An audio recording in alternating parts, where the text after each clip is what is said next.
पहुंचे Una. Deputy CM की बेटी के विवाह समारोह में सीएम हुए शामिल। सोलन में शिकायत निवारण समिति की बैठक, स्वास्थ्य मंत्री ने की बैठक की अध्यक्षता। स्वास्थ्य मंत्री ने अधिकारियों को दिए आदेश। तो वही हादसे में हिमाचल के पायलट की मौत, शिक्षा मंत्री रोहित ठाकुर ने जताया शोक। छात्र संगठन एसएफआई का सुक्खू सरकार के खिलाफ मार्च, स्कूलों कॉलेजों को बंद करने पर भड़के एससीए छात्र संघ। एचआरटीसी पेंशनरों में उबाल, पुराना बस स्टैंड शिमला में धरना, 28 नवंबर को विधानसभा घेराव का ऐलान।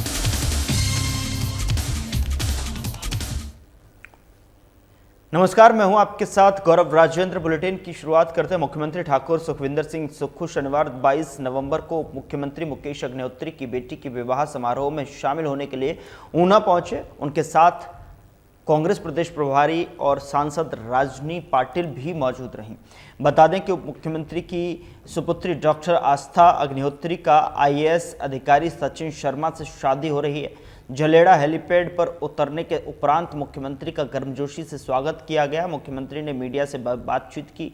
इस अवसर पर गगरेट के विधायक राकेश कालिया, चिंतपूर्णी के विधायक सुदर्शन सिंह, बबलू कुटलेहड़ के विधायक विवेक शर्मा, ऊना के पूर्व विधायक सतपाल रायजादा समेत अन्य जनप्रतिनिधियों, पदाधिकारियों और आम नागरिकों ने उनका गर्मजोशी भरा स्वागत किया। उपायुक्त जितिन लाल, पुलिस अधीक्षक अमित यादव समेत अन्य अधिकारी इस मौके पर उपस्थित रहे।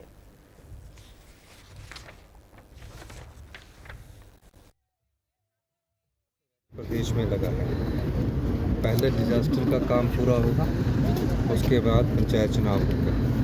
ये बात हम कह चुके हैं, चुनाव आयोग को भी हमने कह चुका है और कल हमारे चीफ सेक्रेटरी और हमारे जो पंचायती राज के सेक्रेटरी हैं उन्होंने जाकर बात की है। जो भी चीज़ होती है वो कानून के दायरे में होती है। चुनाव आयोग का अपना दायित्व है, सरकार का अपना दायित्व है। निश्चित रूप से चुनाव आयोग अपना दायित्व का निर्वाह कर रहा है और हम अपने दायित्व का। स्वास्थ्य मंत्री धनीराम शांडिल ने कहा कि सभी कर्मचारियों अधिकारियों को अनुशासन में रहकर कार्य करना चाहिए। सभी कार्य समय पर अवधि तरीके में गुणवत्तापूर्ण पूरे होंगे। यह बात स्वास्थ्य मंत्री धनीराम शांडिल ने सोलन में उपमंडलीय स्तरीय शिकायत निवारण समिति की बैठक की अध्यक्षता करते हुए कहा कि इस बैठक में 50 के करीब शिकायतें आई हैं, जिनमें त्वरित निपटारे के आदेश स्वास्थ्य मंत्री ने दिए हैं। हमारे संवाददाता से बात करते हुए स्वास्थ्य मंत्री डॉक्टर कर्नल धनीराम शांडिल ने कहा कि विकास कार्य समय पर पूर्ण होने चाहिए और छोटी छोटी शिकायत नहीं आनी चाहिए। उन्होंने कहा कि अनुशासन की बहुत कमी है। सोलन में बढ़ रहे अपराधों के ग्राफ पर उन्होंने चिंता जताते हुए कहा कि सभी को अनुशासन में रहना चाहिए और बाहरी लोगों पर विशेष नज़र रखनी चाहिए। उन्होंने अधिकारियों को कार्य समयबद्ध पूर्ण करने के भी निर्देश दिए।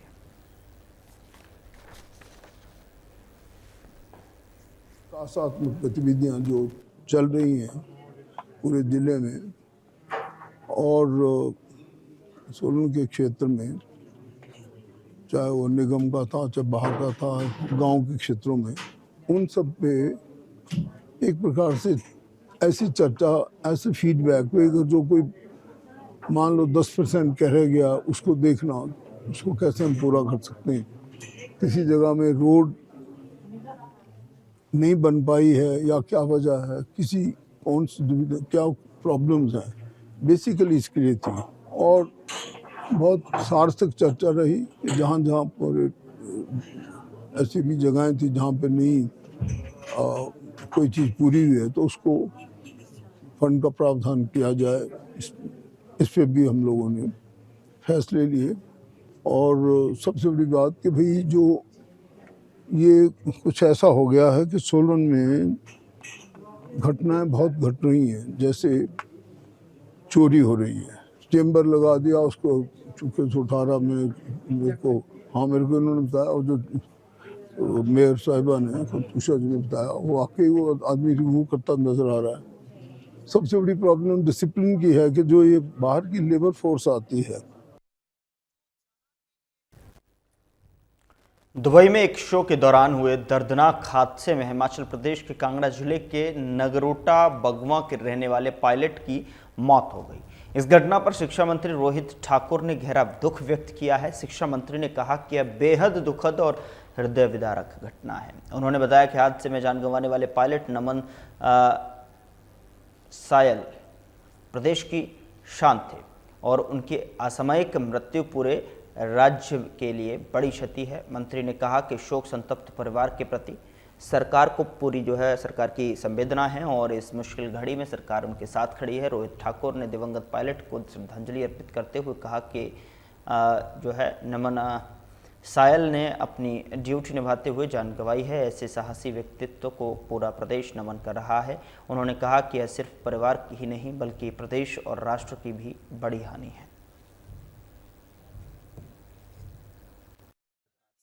मैं समझता हूँ नाम मात्र हमारे प्रदेश के लिए, पूरे राष्ट्र के लिए है। और जैसा हम सबको विदित है, हमारा जो एयर शो था आपका दुबई में, ये दुखद हादसा हुआ और हमारे जो पायलट थे जिनका संबंध हमारे कांगड़ा जिला नगरोटा बगवां से था, उनका इसमें निधन हुआ। ये सबके लिए बहुत दुख की बात है और जो हमारा शोक संतप्त परिवार है उनके प्रति जहाँ अपनी संवेदना हम प्रकट करते हैं और साथ ही साथ मैं समझता हूँ जो हमारे नमन जी जिनकी इस दुर्घटना में जिनका निधन हुआ, अपने उनकी श्रद्धा सुमन भी अर्पित करते और एक बहुत बड़ी क्षति मैं समझता हूँ हमारे प्रदेश की हुई है, राष्ट्र। उधर प्रदेश में व्याप्त अराजकता पर नेता प्रतिपक्ष जयराम ठाकुर का वक्तव्य। नेता प्रतिपक्ष ने कहा कि प्रदेश में अपराधियों और माफियाओं का तांडव हो रहा है। दिन दहाड़े गोलियां चल रही हैं, पुलिस पर हमला हो रहा है। आपराधिक तत्वों के अलावा कोई भी असुरक्षित महसूस नहीं कर रहा है और इसलिए मुख्यमंत्री इसे गंभीरता से ले और सरकार अपराधियों संरक्षण देने के बजाय प्रदेशवासियों को सुरक्षा प्रदान करे। हिमाचल प्रदेश में जब से कांग्रेस पार्टी की सरकार बनी है, कानून व्यवस्था नाम की कोई चीज रह नहीं गई है। अगर हम जिक्र करें शुरुआती दौर का, चंबा में मनोहर हत्याकांड हुआ था, जहां मनोहर का शरीर, उनकी बॉडी को 8 टुकड़ों में काटकर बोरी में बांध करके दफना दिया गया था। उसी वक्त हमने गंभीर प्रश्न खड़े किए थे कि हिमाचल प्रदेश की कानून व्यवस्था की ओर कांग्रेस की सरकार ध्यान दे, लेकिन एक कान से सुनी गई और दूसरे कान से निकाल दी गई।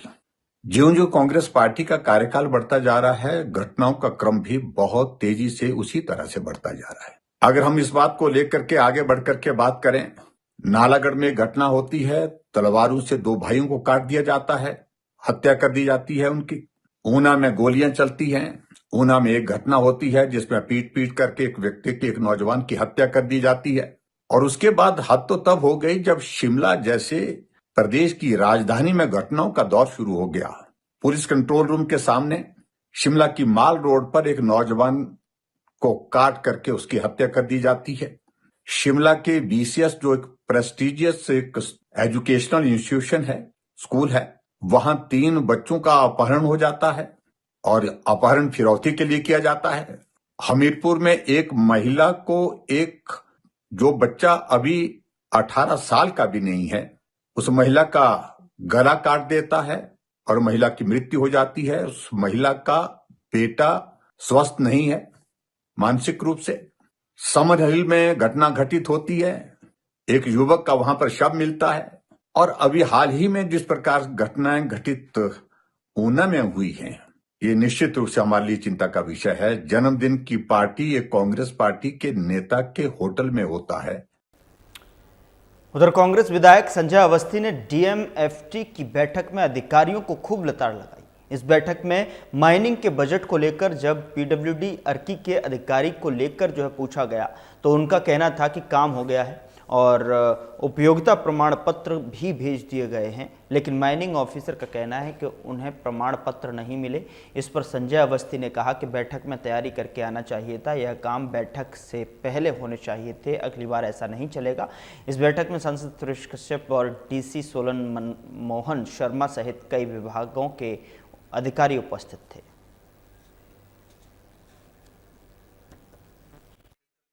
कार्यों जो विकास कार्य डीएमएफटी के माध्यम से हो रहे हैं, डीबीटी फंड के माध्यम से, आज उनके बारे में चर्चा हुई और कुछ कमियां जो विभागीय तौर पे जो देखी गई थी उसको दुरुस्त करने के आदेश दिए गए और ताकि जो है ये काम स्पीड अप हो, जो लंबित कार्य हैं उनमें गति लाने का जो प्रयास करे विभाग, ये उन्हें आदेश दिए गए और आने वाली जो योजनाएं हैं उनके लिए जो बजट का प्रावधान करने के बारे में विस्तृत चर्चा हुई है, ताकि जो हमारे विकास कार्य हैं वो जल्दी से शुरू करें और उनकी स्कूलों कॉलेजों को बंद करने सहित छात्र विरोधी निर्णय लेने के विरोध में सुक्खू सरकार के खिलाफ छात्र संगठन एसएफआई ने मोर्चा खोल दिया है। एसएफआई ने शिमला में पंचायत भवन से लेकर लोअर बाजार होते हुए उपायुक्त कार्यालय तक शिक्षा बचाओ महारैली निकाली और मांगें जल्द पूरी न होने पर आने वाले समय में विधानसभा घेराव करने की चेतावनी दी। एसएफआई ने सुक्खू सरकार द्वारा बंद किए जा रहे स्कूलों कॉलेजों को खोलने, छात्र संघ चुनावों की बहाल करने, ईआरपी सिस्टम की तकनीकी खामियों को दूर करने और शिक्षण संस्थानों में पीटीए के नाम पर हो रहे भ्रष्टाचार पर रोक लगाने की मांग की है और साथ ही प्रदेश में बढ़ रही बेरोजगारी को खत्म कर रोजगार देने की मांग की और सरकार को चुनावों के दौरान दी गई 1 लाख नौकरी की गारंटी की याद भी दिलाई। छात्र संगठन एसएफआई छात्रों के इन्हीं सभी मुद्दों को शिमला में आज से शुरू हो रहे 38वें वार्षिक सम्मेलन में आगामी रूपरेखा तैयार करेगी।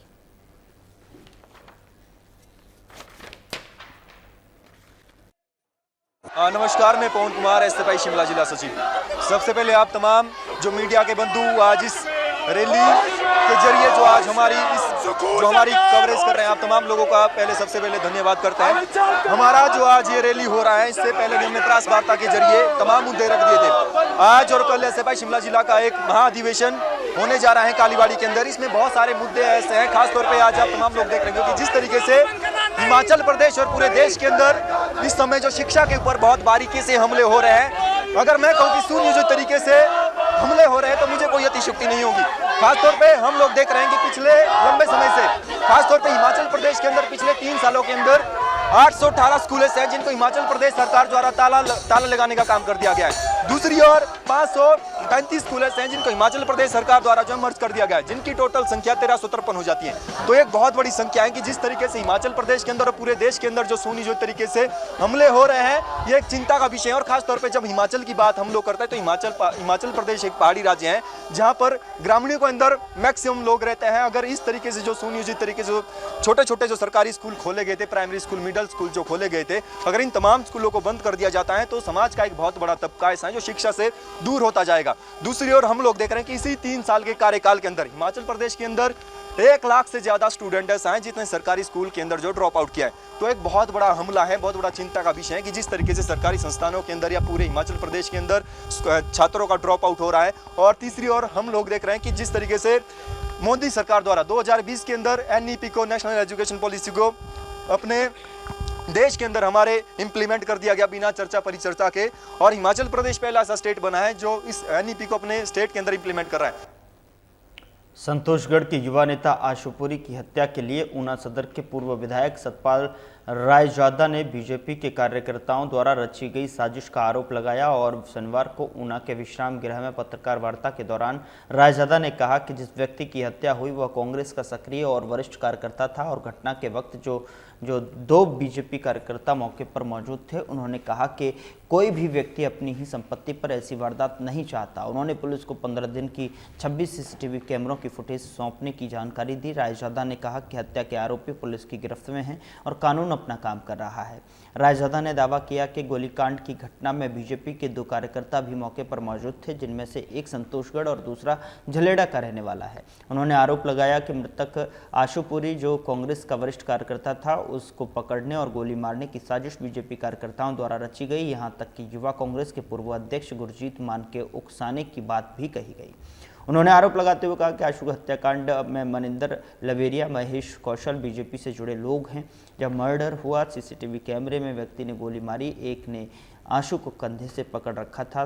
कौन क्या बोल रहा था और कौन गोली जो है मारने की बात कह रहा था, यह विद रिकॉर्डिंग प्रूफ है।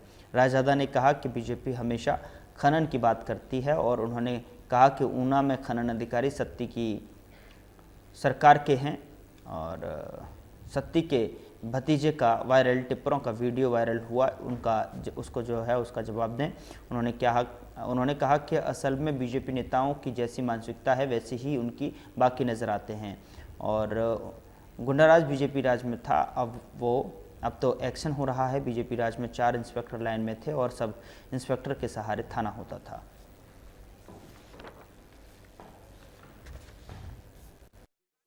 अभी देख रहे थे डीसी साहब को बोले कि डोले दिखा रहा, अब उनके डोले हैं, आपके डोले नहीं है तो कहां से दिखाने हैं। दूसरे पेंटे डाल रहे हैं, अब आपने पजामी डालनी है तो दूसरों ने पजामी डालनी थोड़ी शुरू कर देनी है। आप डालो पजामी अपनी, दूसरे ने पेंट डालनी है तो पेंट डालेगा। कैसी कैसी बातें आप करते हो, आप तो अपना मानसिक संतुलन खो गए हो। ये नोटिस मैंने उनको दिया है और ये लड़ाई लंबी लड़ूंगा।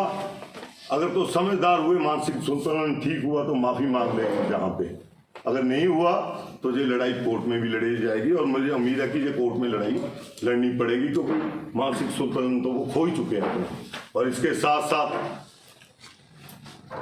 इन्होंने बोला कि गोली कांड हुआ, कल रैलियां निकाल रहे थे, उसके पहले इन्होंने जिस दिन मीटिंग की हंस हंस के बातें कर रहे थे। यहाँ पे आपके पास फुटेज है, आप चाहेंगे तो मैं आपको दे दूंगा वो फुटेज भी। ऐसे हंस हंस के बात कर रहे थे, एक मौत पे हंस रहे थे, वो लाश के ऊपर राजनीति कर रहे थे, वो किसी का बच्चा गया था। मैं आपके सामने नहीं आया, आज आया हूं, कल उसके दाह संस्कार पे गया था। उधर हिमाचल रोड ट्रांसपोर्ट कॉरपोरेशन यानी HRTC के पेंशनरों में सरकार के खिलाफ गहरी नाराजगी उभर आई है।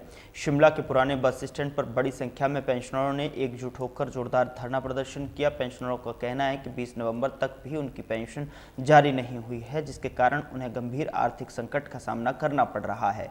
साथ ही धरने में मौजूद पेंशनरों ने बताया कि केवल पेंशन में देरी हो रही है, बल्कि महीनों से लंबित पड़े मेडिकल बिलों के भुगतान का भी जो है कोई समाधान नहीं हुआ है। कई पेंशनरों ने कहा कि इलाज के लिए उन्हें अपनी बचत खत्म करनी पड़ रही है, जबकि सरकार उनकी समस्याओं को लगातार नज़रअंदाज कर रही है। धरने का नेतृत्व कर रहे HRTC पेंशनर्स कल्याण संगठन के महासचिव देवराज ठाकुर ने कहा कि लगातार अनदेखी के चलते पेंशनरों में भारी आक्रोश है। नवंबर का आधा महीना बीत चुका है लेकिन पेंशन जारी नहीं की गई। पुराने पेंशनरों को भी जो है हर महीने भुगतान में देरी झेलनी पड़ रही है। यह भी आरोप लगाया कि 2016 के नए वेतनमान का एरियर महंगाई भत्ता यानी DA और मेडिकल बिलों का भुगतान महीनों से अटका हुआ है, जिससे हजारों पेंशनरों का जीवन प्रभावित हो रहा है। उन्होंने कहा कि मुख्यमंत्री ने HRTC की स्वर्ण जयंती पर कई घोषणाएं की थी, लेकिन वे धरातल पर नहीं उतरी। कांग्रेस सरकार ने सत्ता में आने से पहले ओल्ड पेंशन स्कीम बहाल करने और पेंशन भोगियों के हितों की रक्षा का वादा किया था, लेकिन आज पेंशन धारक समय पर भुगतान के लिए भी तरस रहे हैं।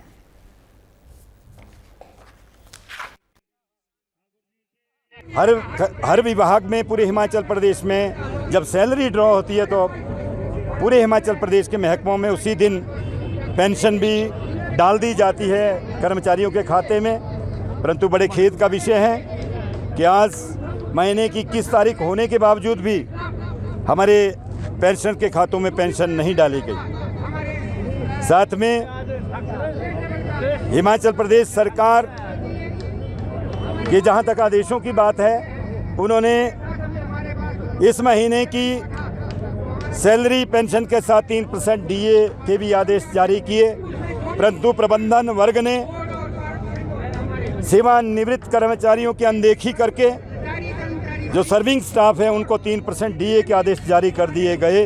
परंतु बड़ा खेद का विषय है कि जिन्होंने अपना पूरी जवानी इस HRTC को दी, इतनी कठिन भौगोलिक परिस्थितियों में अपने कार्य का निर्वहन किया, धूल मिट्टी माइनस टेम्परेचर में और 60 टेम्परेचर में जिन वर्करों ने काम किया, आज वो उसमें 40% हमारे कर्मचारी ऐसे हैं जिनको आंखों से नहीं दिखता, कानों से नहीं सुनाई देता और ना वो चलने में इतने सक्षम है, परंतु अपने हक हकूक़ को पाने के लिए आज वो किसी न किसी का सहारा लेके इस गेट मीटिंग में सम्मिलित हुए हैं। और ये जो आदेश सरकार द्वारा या प्रबंधन द्वारा जो जारी किए गए हैं कि रेगुलर को दे दो और जो सेवानिवृत्त है उनको छोड़ दो। फिलहाल बुलेटिन में इतना ही। नमस्कार।